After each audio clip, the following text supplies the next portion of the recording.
Hey everyone. So in my video about 5 months ago, I was going through some retro music packages, and one of them was on the Amiga, and it was a tracker that I used to use called Octamed.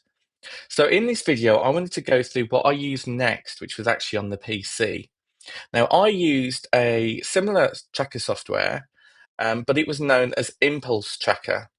So this was very similar to Octamed. However, it had a lot more features and it was a lot more accessible for me because I was starting on PCs at the time. I didn't want to keep getting my Amiga out. So I actually created back in the day quite a lot of tracks based on mod files from this software. Now, obviously, since then, time's gone on. So I wanted to find some alternatives. Now I've got a MacBook. And what I found is Schism Tracker. Now, Schism Tracker is a free and open source re-implementation of what I used to use, which was known as Impulse Tracker, a program used to create high quality music without requirements of specialist, expensive equipment, and with a unique finger feel that is difficult to replicate in part. So they also use like a mod plug engine, various bug fixes and changes as well. Now, it's available by going to schismtracker.org. And then you've got Windows releases, OS, Linux, even the Wii and the Wii U and the Xbox and the classic OS build. So, because it's very low in memory, however, from a music point of view, I thought it was so cool. So, this is where you can download it for free, basically, which is pretty damn amazing. Now, when I load it up after installing it, it does ask privacy and security, So I had to go through approving it as a package to actually open. But if I open it up now, you can see here Schism Tracker. So I click on continue. Yeah, this was back in the early 2000s when I actually used Impulse Tracker. And it's exactly the same kind of layout. So the way that it works, you've got these function keys. So you've got F1, which is help. So it'll tell you all of the shortcuts there. You can press escape at any time. And you've got playing is F5. I think F8 is start, F9 is load, escape is back to the main menu. And it's quite similar to Octamed in quite a few ways. But if I just load a track just to give you an idea, so I think I've gone a bit too far on here. So let me just go to desktop, allow, and then mods. Now, I saved these mods on floppy disk back in the day, and luckily they weren't. Some were corrupted, but others weren't. So I was so pleased. But they also include a couple of mods that were available on the internet at the time that I also used. So I've got like tracker mod projects. I've got best Amiga mods.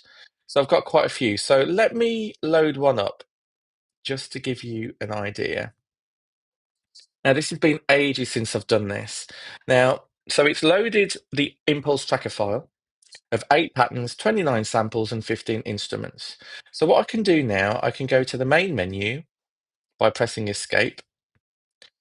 Sorry, and then that gives me various options, okay? You've got the file menu, which we've just literally been to via load. You can start a new file. You can export. If I have a look at export, yeah, you can export as FLAC, which you couldn't back in the day, I don't believe. WAV format, AIFF, and various others, which is really cool. Save as or save as either an IT file, an S3M file, or a mod file, which is the most popular used one. You have playback menus, so you can play the song, the pattern from a particular order. You can view the patterns. So this is probably the screen that you will need to see. So you use the cursor keys on the keyboard to actually go across the different channels. Now, this had a lot more capability than Octamed at the time. So I've got 8 channels active. I don't know how many channels are available as a maximum. I don't know if it was dependable on memory or anything, but I've got 8 open in this particular example. Okay, so what you can then do, if I click on escape, you've got the sample menu, sorry. So if I go to sample list, you can use the keyboard similar to how you could on Octamed. Listen to some drum beats. I'm just pressing different keys, scrolling, clicking on the next one. Oops, that's to rename it. It has been a while. There we go. These are a load of samples. Searching for love. This is not a game. You'll hear the track in a minute.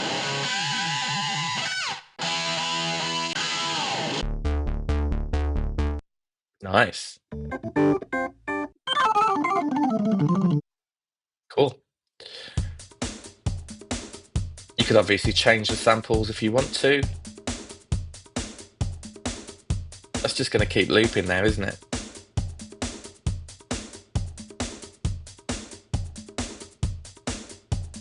Okay, great.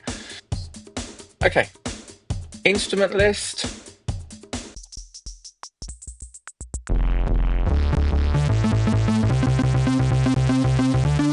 Searching for love. Okay, so we've got very similar stuff there. You've got view orders of the pattern. So this is like the full song order of each pattern.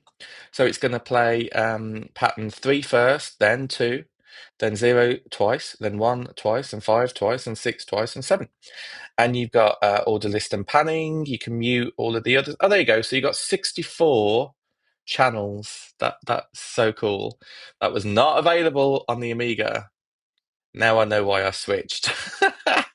That's so cool. You got view variables as well, so you can give it a song name, which I hadn't even been bothered to do. If you wanted to use samples or instruments, if you wanted it stereo or mono on playback, you had the tempo here, the speed here. I mean, I know it looks really clunky, but for the time, it was so advanced. Like, got a little message editor if you wanted to type something in. You got the settings menu of like MIDI that it could do, and you got help, which is F1. So what we'll do, we'll have a look at the pattern menu, and we'll have a look at pressing play. So it's F5. No, it's not. There we go, F6.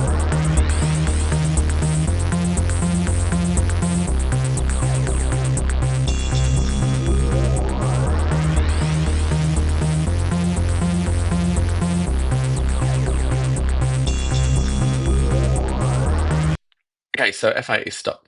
So what it was doing there, it was playing all of the samples, as you could see, and it was, I'm muting stuff now. Sorry, it's been so long. Try again. So F8 is stop. There we go. There you go, look. These are the samples here. Panning.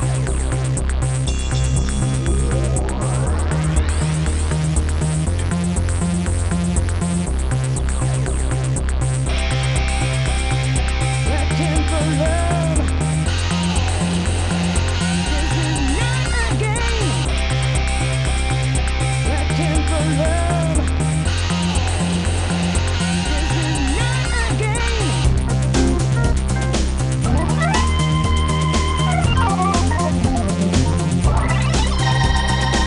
Now, as you could probably tell, there wasn't much programming on this particular track. I was using a lot of existing samples that I already had. So let me see if I can find another one to give you a bit of an example. Flame Inferno might be a good one to try. Okay, F6.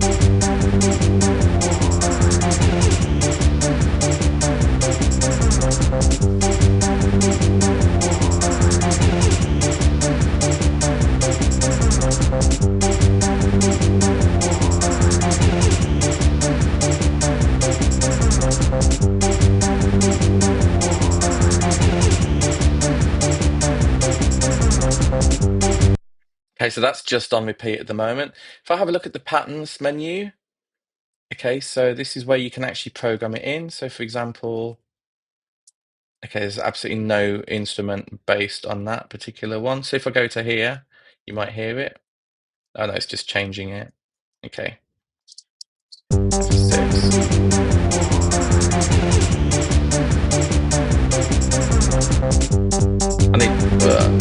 I need to remember how to overwrite this, but it's been some time. It really has. Okay, view pattern sample instrument. Okay, so view. Let me see if I can remember this. I know I'm getting into a bit of a There we go.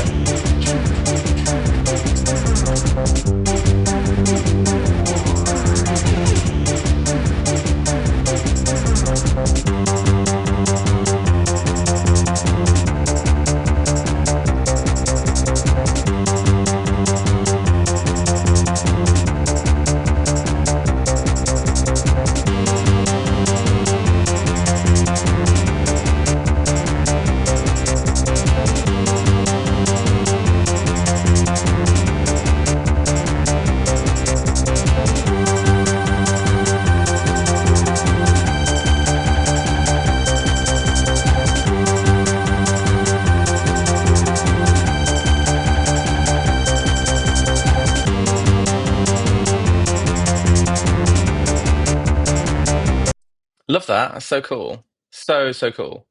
View patterns. Okay, here we go. It's brilliant. And you could add effects as well. So you had these zeros at the end for effects like you do.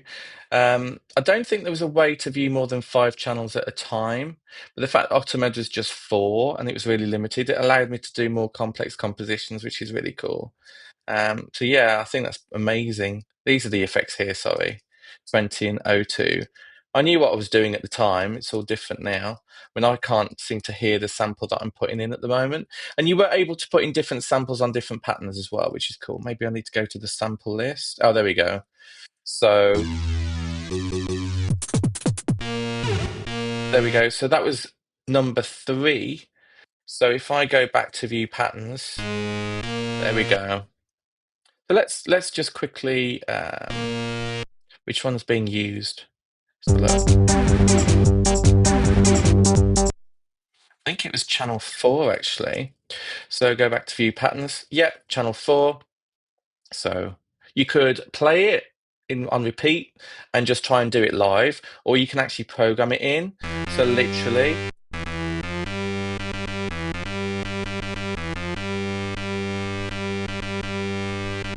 this is going to be crazy by the way, but we just want to get an idea of the difference.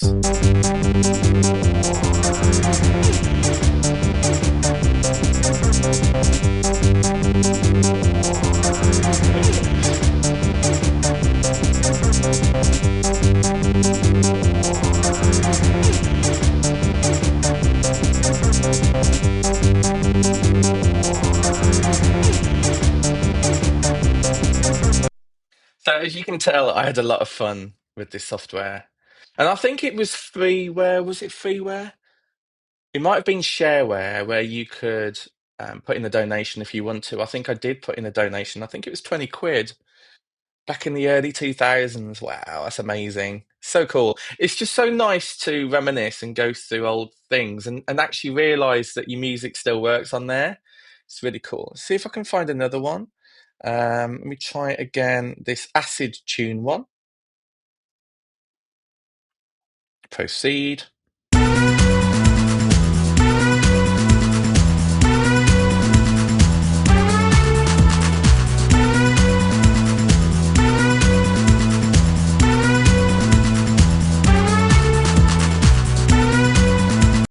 I did a lot of demos and stuff on here, so not full tracks, like one called Maybe.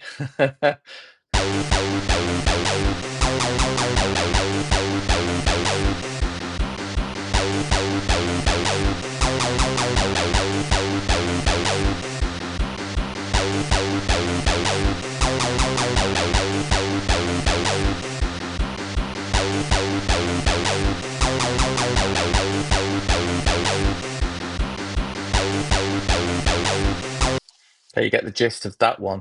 What was cool as well is when you went to the orders, like no, it wasn't orders, it was the patterns. As you go along the different patterns, like for example, 1, it would normally tell you like how many more are available, and then you might find hidden patterns that you programmed in ages ago and completely forgot about. So it's nice to find that out. Really, what's new? Let's have a listen to this one. Oh, it's the same one. Same one. Load, and I had on here Stinky Supreme. Okay, let me load that one up.